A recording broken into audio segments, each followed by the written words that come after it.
मस्जिद में जुमे के बयान में इमाम साहब कह रहे थे कि लोगों वो अल्लाह सबको खिलाता है, यहाँ तक कि मिट्टी के नीचे जो कीड़ा है अल्लाह उसको भी खिलाता है। वमा मिन दाब्बतिन फिल अर्दे इल्ला अलल्लाहि रिज़्क़ुहा, रोए जमीन में कोई ऐसी मखलूक नहीं जिसको मेरा अल्लाह ना खिलाता। मेरा अल्लाह सबको खिलाता है, ये अल्लाह के ऊपर में है। कुर्बान जाओ, पत्थर के अंदर में जो कीड़ा है मेरा अल्लाह उसको भी खिलाता है। और कुर्बान जाओ, तो एक नौजवान खड़ा हुआ, बोला शेख रुकिए, मौलाना साहब रुकिए। हाँ क्या बात है? बोला आपने कहा कि अल्लाह सबको खिलाता है, ये तो सही है कि अल्लाह सबको खिलाता है, अगर हम ना खाएं तो अल्लाह कैसे खिलाएगा? कैसे नहीं खाएगा तुम? बोला हम नहीं खाएंगे, हड़ताल कर देंगे। बोला फिर भी अल्लाह तुमको खिलाएगा? बोला कैसे खिलाएगा? बोला जो जाके घर हड़ताल कर दिया, खाना नहीं खाएंगे। जुमा पढ़ के घर गया, दोपहर का खाना ही नहीं खाया, रात का खाना नहीं खाया। माँ परेशान हो गई, माँ बोली मेरे कलेजे का टुकड़ा, मेरे लाल और मेरे लखते जिगर बेटा खाना खा ले। खाना नहीं खाएगा पतला हो जाएगा।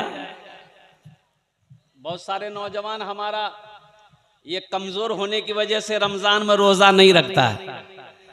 काहे नहीं? बहुत सारे नौजवानों को पूछा कि बेटा तुम्हारी उम्र कितनी है? बोला 22 साल। तो रोजा काहे नहीं है? बोला रोजा रखेंगे तो ये बॉडी हिल जाएगा। रोजा रखने से बॉडी हिलता है? अरे बोलो भाई, बॉडी हिलता है। अब कुर्बान जाओ, एक आदमी ऐसे ही रमजान के दिन में रोजा रख करके 5 मरतबा, घर के बगल में नदी थी, 5 मरतबा नहाता था। तो लोगों ने पूछा कि अरे अल्लाह का बंदा इतना नहाता काहे है तुम? बोला भैया हमको गर्मी बहुत लगती है, नहाते नहीं ना हमको चैन नहीं मिलता।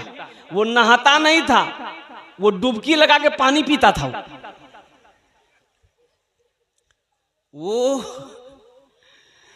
प्यास लगे बस कूदा नदी में, मुंह खोला पानी गट गट गट गट पी के बाहर निकल जाता था। एक रोज बेटा फंस गया, जैसे नदी में कूदा, मुंह खोला पानी के लिए पीने के लिए, और टेंगड़ा मछली मुंह में घुस गई।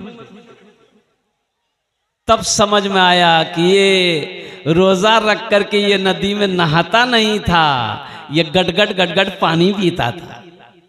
मेरे बच्चों, नौजवानों, रमजान में रोजा रखने से कमजोर नहीं होगे, इंशाअल्लाह अल्लाह ताकतवर बना देगा।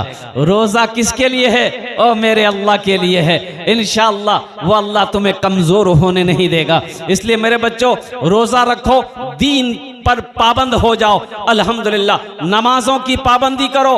मैं तो कहता हूँ, अभी खगड़िया से अभी मैं सुना रहा हूँ, ये कह रहा था कि ये नौजवान परेशान हो गया, सुबह हो गई नाश्ता नहीं खाएंगे, माँ परेशान हो गई। तो ये नौजवान सोचा घर में रहेंगे माँ परेशान करेगी, पास में जंगल था, जंगल में चला गया। बोला जंगल में रहेंगे ना माँ परेशान करेगी, ना बहन परेशान करेगी, ना घर वाले परेशान करेंगे। जंगल में जाके सो गया।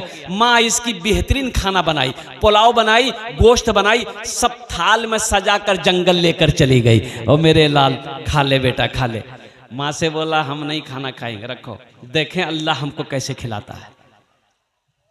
माँ बोली कि बेटा खा ले, जिद ना कर। माँ से बोला कि नहीं खाएंगे, खाना रख दो।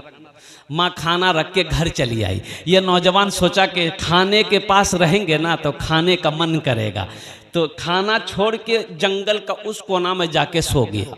अच्छा, कुछ डाकू लोग डकैती करने का मशवरा उसी जंगल में करता था। 15-20 डाकू जंगल में घुसा तो खाने पे नजर पड़ी कि बेहतरीन खाना है। तो एक डाकू खाना चाहा, तो डाकू का सरदार बोला कि नहीं, इस खाने में हाथ मत लगाना, हो ना हो इस खाने में जहर होगा, हम लोगों की मारने की साजिश है। ढूंढो जंगल में, कोई ना कोई होगा, जो होगा उसको पकड़ के लिया। ढूंढा, देखा वहां सोया हुआ है, पकड़ा कालर, खींच के लेके आया। डाकू का सरदार बोला ये खाना किसका है? बोला मेरा है। बोला खाया काहे नहीं? बोला नहीं हम नहीं खाएंगे। बोला नहीं खाएगा? हमको पहले शक था कि कुछ गड़बड़ है, नहीं खाएगा? बोला नहीं खाएंगे। बोला अच्छा। तो एक डाकू के सरदार बोला कि 50 जूता मारो इसको। अब जूता बरसना शुरू हो गया। 25 से जूता लगा था, ये हाथ जोड़ के खड़ा हो गया, बोला नहीं हम खाएंगे। बोला खो। खाना खाया, दौड़ा मस्जिद, इमाम साहब से बोला कि इमाम साहब आपने तो ये सही बोला था कि सबको अल्लाह खिलाता है, लेकिन एक बात आप बताना भूल गए कि जो नहीं खाता है अल्लाह उसको जूता मार मार के खिलाता है। कम से कम ये बता देते तो मेरी समझ में आ जाती। हाँ, मेरा उस माथे का बाल उड़ गया। तेरे देने से मौला तेरा तो कुछ ना बिगड़ेगा, तेरे देने से मौला तेरा तो कुछ ना बिगड़ेगा, मगर बन जाएगा मेरा इलाही दरगुजर कर दे, मगर बन जाएगा मेरा इलाही दरगुजर कर दे। बड़ा मुजरिम हो मैं तेरा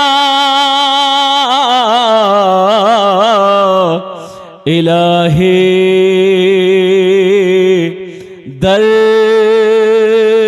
गुजर कर दे। आमीन बोले अल्हम्दुलिल्लाह। अपने बच्चों को कुरान पढ़ाओ, मदरसे का जलसा है, अल्हम्दुलिल्लाह सुम्मा अल्हम्दुलिल्लाह। हम नौजवानों से कहते हैं मेरे बच्चों तुम्हें अखबार पढ़ने का टाइम है, फेसबुक चलाने का टाइम है, अल्लाह अकबर कबीरा, और कुर्बान जाओ तुम्हें व्हाट्सएप चलाने का टाइम है, इंस्टाग्राम चलाने का टाइम है। अगर तुम्हारे पास टाइम नहीं है तो वो कुरान पढ़ने का टाइम नहीं है। ये अफसोस का मकाम है कि मुसलमान का बच्चा हो और कुरान पढ़ना ना जानता हो। अफसोस है कि नहीं है भाई? ये कुरान, ये अल्लाह की लारेब किताब, और कुर्बान जाओ 1450 साल का अरसा हो गया। कुर्बान जाओ नौजवानों, मुसलमानों, आज लोग चांद पर पहुंच गया मेरे कुरान को पढ़कर, मेरे कुरान की स्टडी करके, मेरे कुरान को रिसर्च किया, मेरे कुरान को पढ़ा, आज वो चांद पर पहुंच गया। आज ये कुरान हमारे घर में रखा हुआ है, हम भटक रहे हैं, हम भटक रहे हैं। कुरान में क्या नहीं है? कुरान में सब कुछ है, सिर्फ एक चीज नहीं है। सिर्फ क्या नहीं है? सिर्फ एक चीज नहीं है। कुरान में सिर्फ एक चीज नहीं है, बाकी सब है। कुरान में झूठ नहीं है। कुरान में, अरे बोलो भाई बोलो, कुरान में झूठ नहीं है, कुरान में झूठ नहीं है। अपने बच्चों को कुरान पढ़ाओ और कुर्बान जाओ। बच्चे को कुरान पढ़ा दोगे इंशाअल्लाह, फिर उसे मास्टर बनाओ, बेहतरीन मास्टर बनेगा। फिर उसे इंजीनियर बनाओ, बेहतरीन इंजीनियर बनेगा। फिर उसे डॉक्टर बनाओ, इंशाअल्लाह बेहतरीन डॉक्टर बनेगा। फिर उसे प्रोफेसर बनाओ, इंशाअल्लाह बेहतरीन प्रोफेसर बनेगा। अफसोस का मकाम है कि हमारा 40% नौजवान कुरान पढ़ना ही नहीं जानता।